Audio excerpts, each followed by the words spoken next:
You're listening to Healthcare Now Radio. Stand by for This Just In, the latest in healthcare innovation and technology trends with your HIT advisor, Justin Barnes.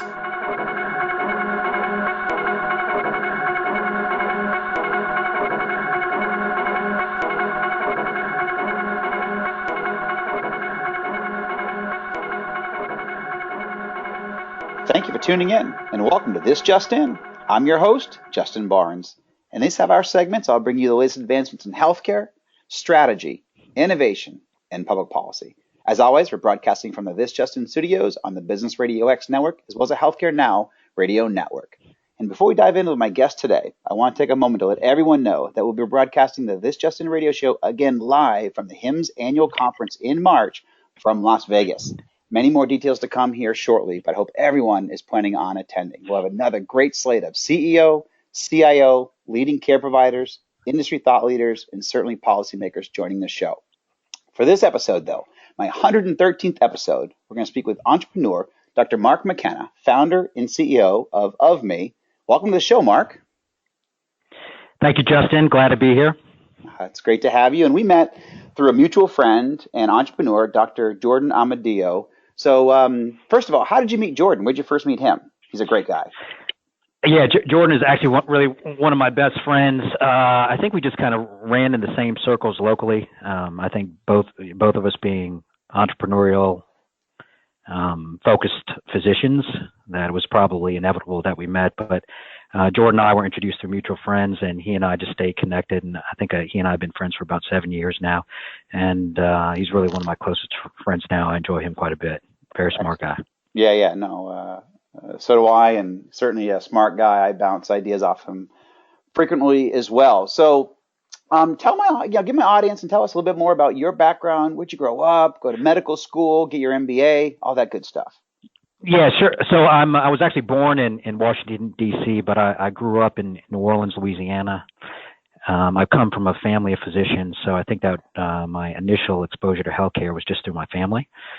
But I went to Tulane University Medical School in New Orleans.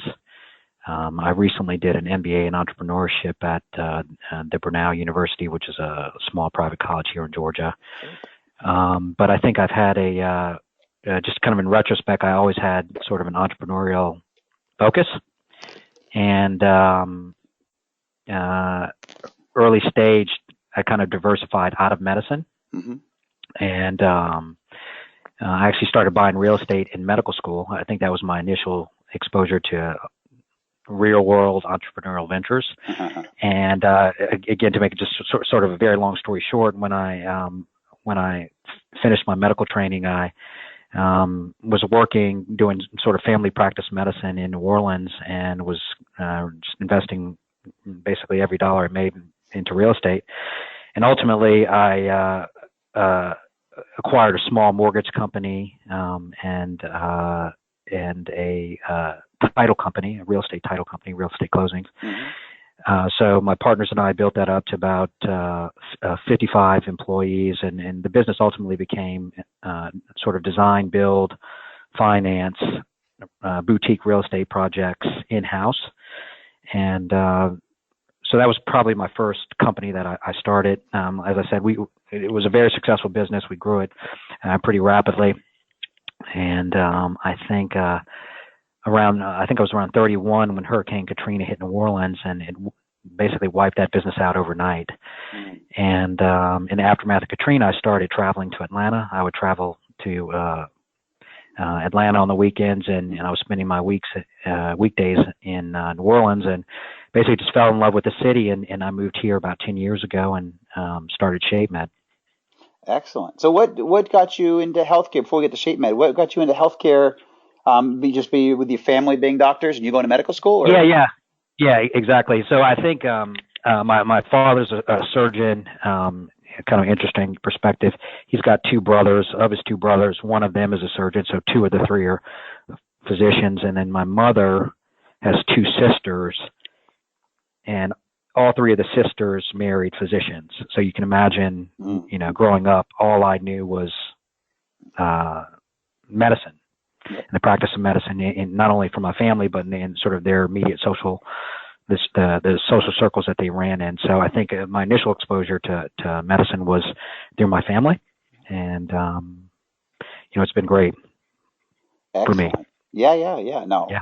Healthcare. I've been in healthcare for a little over 22 years now, and it's an amazing industry. Don't have a background. My family doesn't have a background in it, but I was very fortunate to come across a company that was growing at the time, HBO and Company, which was the fastest growing health IT company back in the day, and then we sold off to McKesson, and it's been a great time ever since. But I actually came across you mentioned ShapeMed a moment ago. I think I came across ShapeMed through Lifetime Fitness a couple years ago. So I'm very interested. This show is, mainly I mainly interview and speak with CEOs and founders, and 80% primarily in healthcare. So actually your diverse background in real estate is beneficial, because I try to have entrepreneurs from all spectrums of life. 80% tend to be from healthcare, because that's where my network and people lie. But I love hearing the best practices outside of healthcare. A lot of times business best practices are just best practices. It doesn't matter what industry you're in.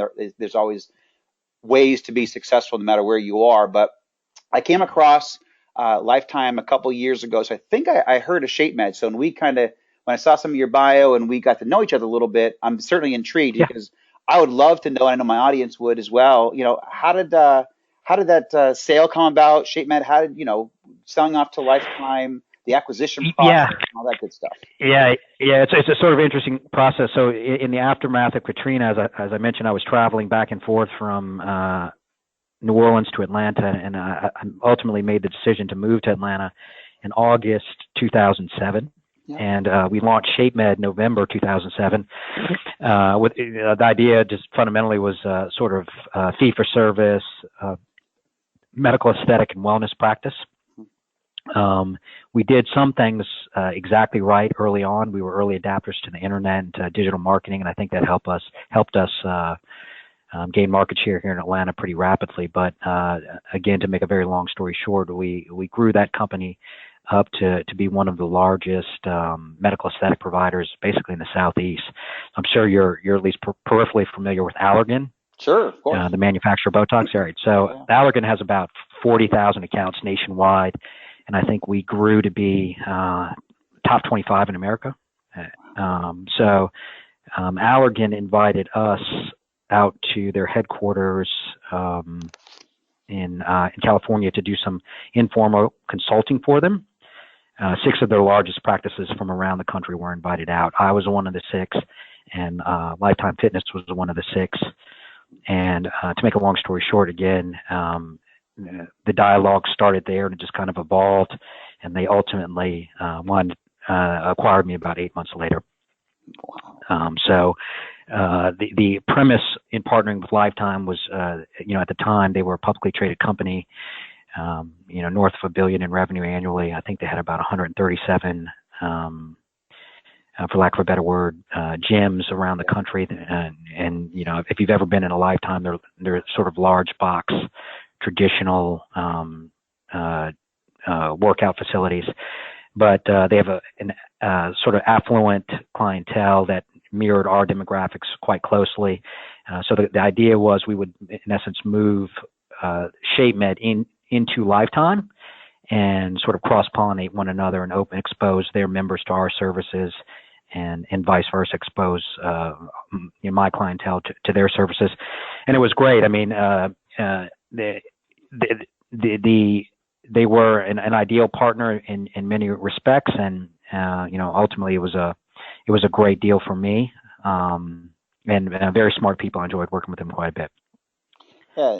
So what were some of the obstacles? Because my show, I love to highlight best practices, and entrepreneurs listen to my show, find out, how can I do something? How can I do it better? What issues can I avoid, or pitfalls can I avoid? So, what obstacles did you face when launching, growing, and selling ShapeMed?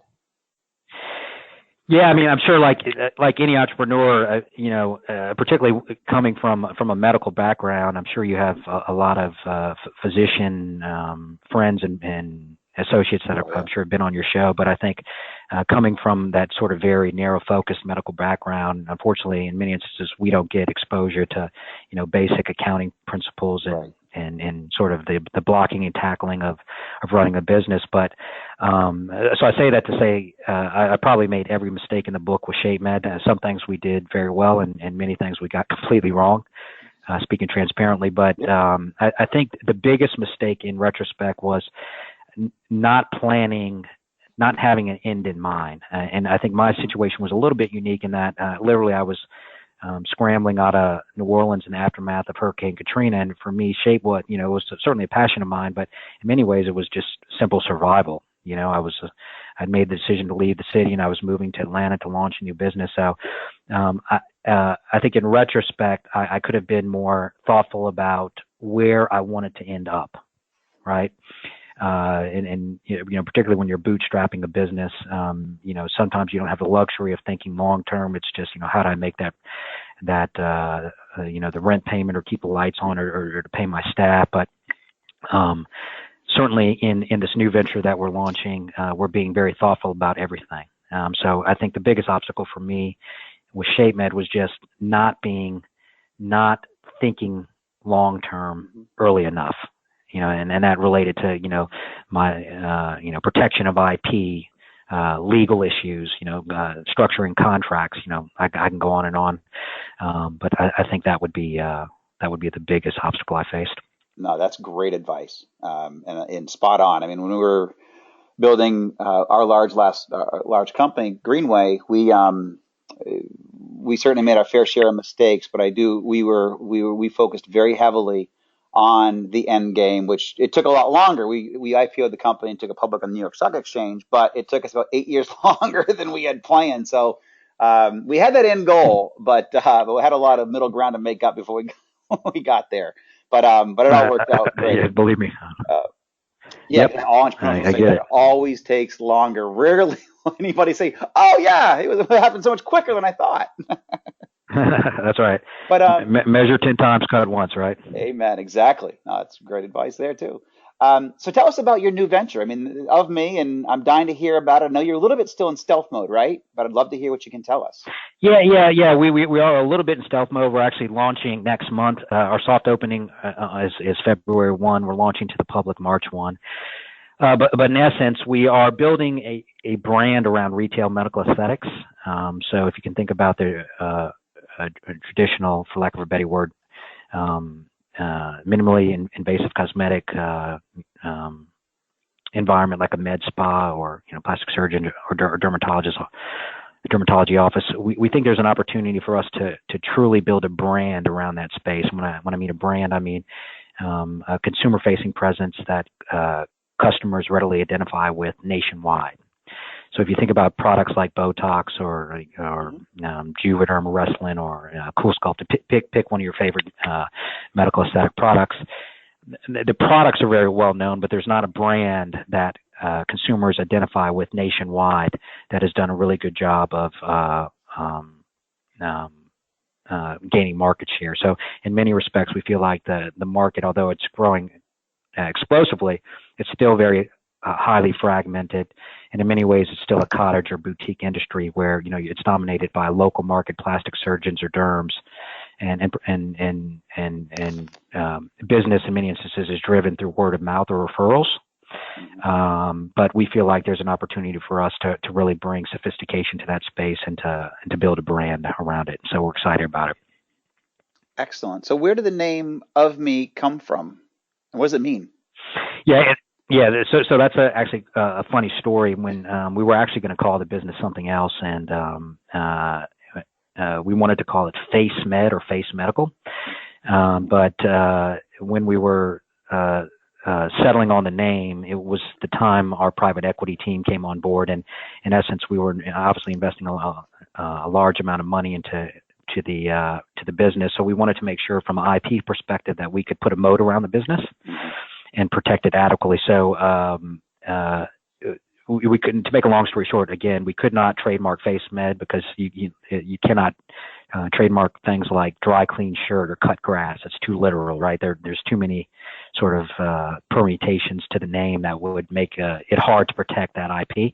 So we wanted to settle on something that was unique, and that we could also protect from an IP perspective. So it was kind of random. I subscribed to a website that curates domain names. Mm-hmm.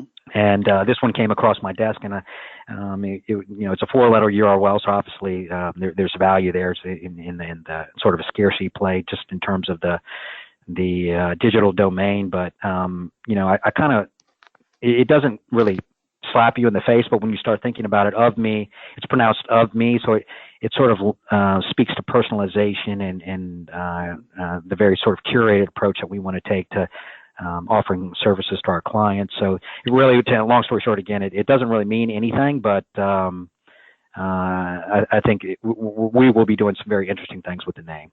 Yeah, so it's OVME, which is Correct. OVME, and having four letters in your URL is strong from a branding perspective. Yeah. Yes. Yeah. Yeah. So it sounds like move. It sounds like, you can, we're playing with things like part of me, best of me to you. There's a lot of cool things that we'll be doing with it that kind of speaks to our brand ethos and our brand philosophy. So we actually love the name now. Yeah, no, I like it. It's catchy. So another thing from a best practice, obviously all entrepreneurs, we all go through fundraising and those aspects critical to building your business. Even if you're, funding it yourself, you still got to know what you're investing in and how much capital and all that. So you raised right around $4 million, right? Is your seed capital? Yeah. $4 million seed round. So tell me about that. That's a great. Yeah. That's a great. Year after leaving Lifetime Fitness. Let us know how you did it. Yeah. That was a sort of interesting story. I think the backstory is there. I've had a couple successful runs before OVME, and the lion's share of all the other companies that I started, I bootstrapped or self-financed. So the idea of taking private equity was somewhat foreign to me, but to offer a Cliff Notes version.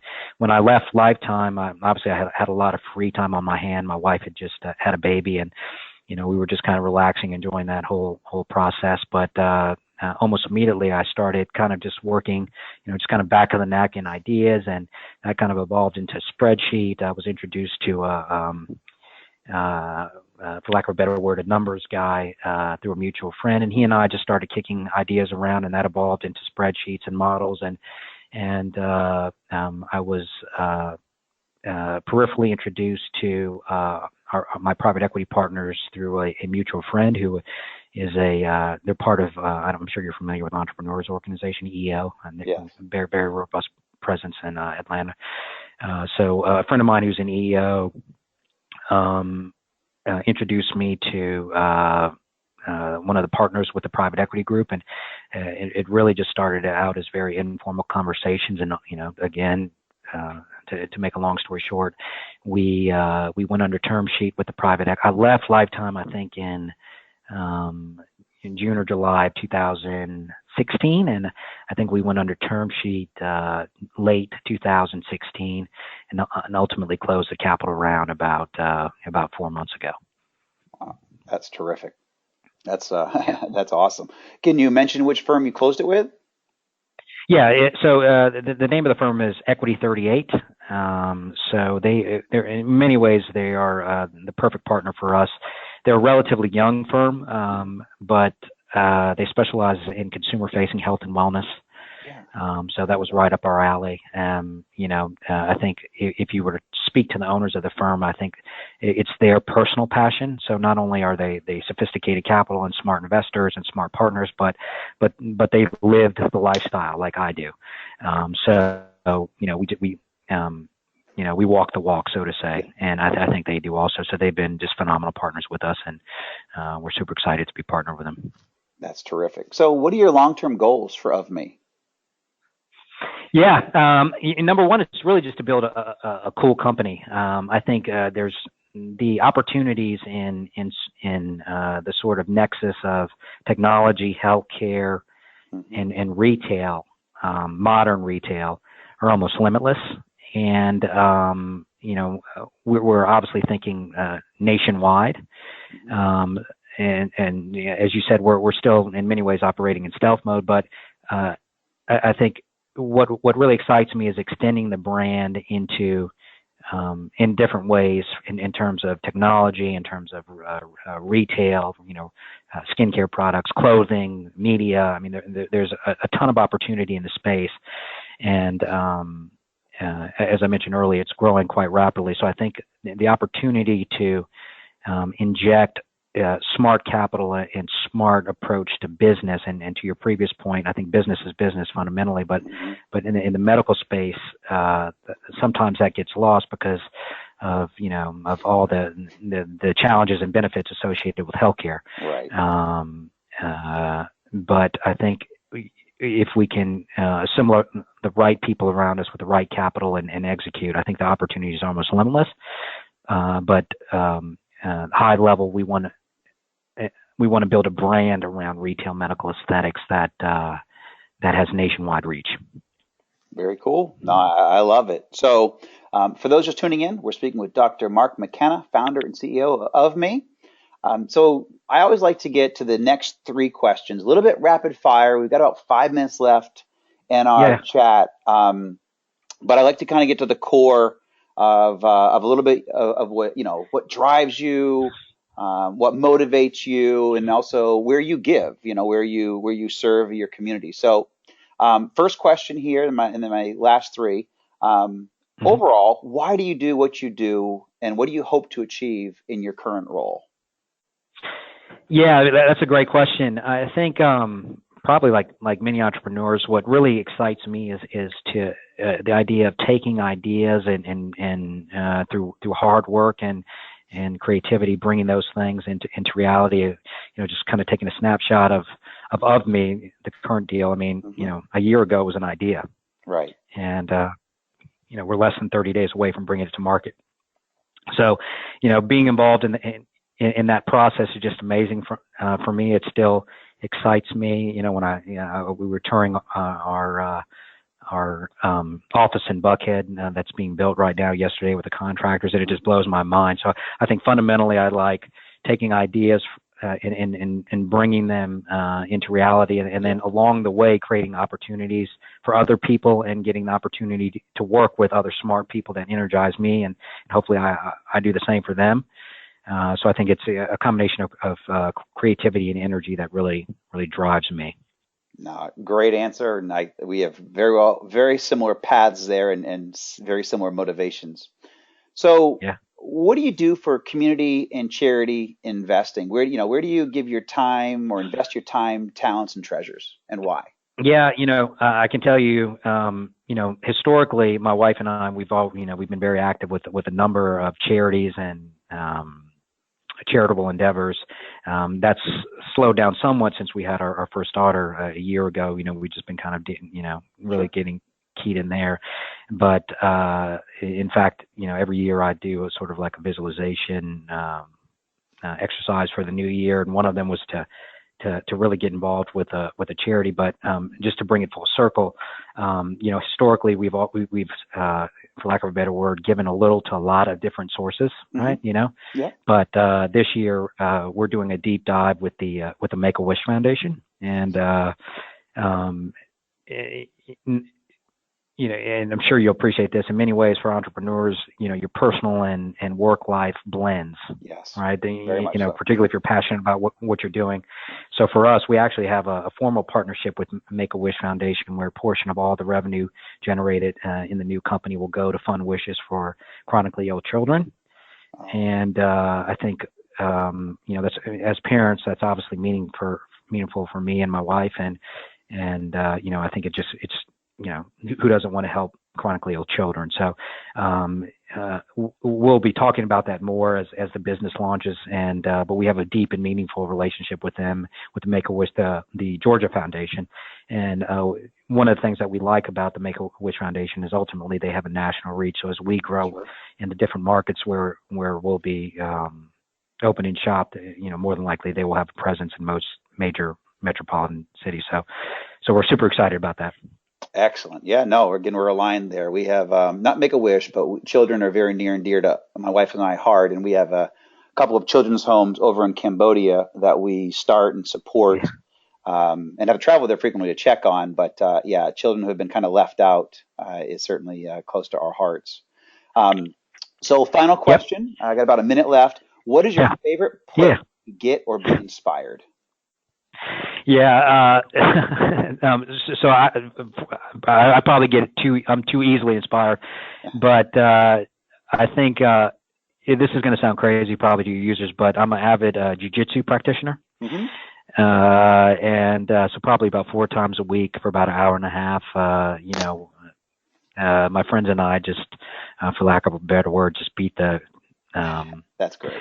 out of each other. And, no matter what I've got, how busy I am or whatever kind of problems I'm dealing with at the end of a good hour and a half session, your mind is clean, it certainly clears the plate. Right. And, I would probably say, as oddly as that sound, doing jiu-jitsu is probably that place for me. Yeah. No, that's great. I'm from New England initially, so the way my friends and I handle each other, talk to each other, kind of beat on each other, I get it. I get it. I'm from Boston. Hockey player, I'm sure. Exactly. Yeah. All right. Yeah, I understand. Dr. McKenna, thank you so much. Great to have you on today, and thank you for being our guest. And I know you got a busy schedule, so thanks for joining the show. Thank you, Justin. I appreciate it, man. Thanks so much. Thank you. And thanks to everyone for listening and joining us today. Please tune in weekdays at 2:30 p.m. Eastern, 11:30 a.m. Pacific. As always, you can track me on Twitter at HIT Advisor and use the hashtag ThisJustinRadio so we can respond to your comments from the show. If you missed this episode or not hear any other ones, you can check us out on where everything is posted on Apple iTunes and SoundCloud. You can also check out the new website or updated website that we've launched, justinbarnes.com. Thanks, everyone. Have a terrific week.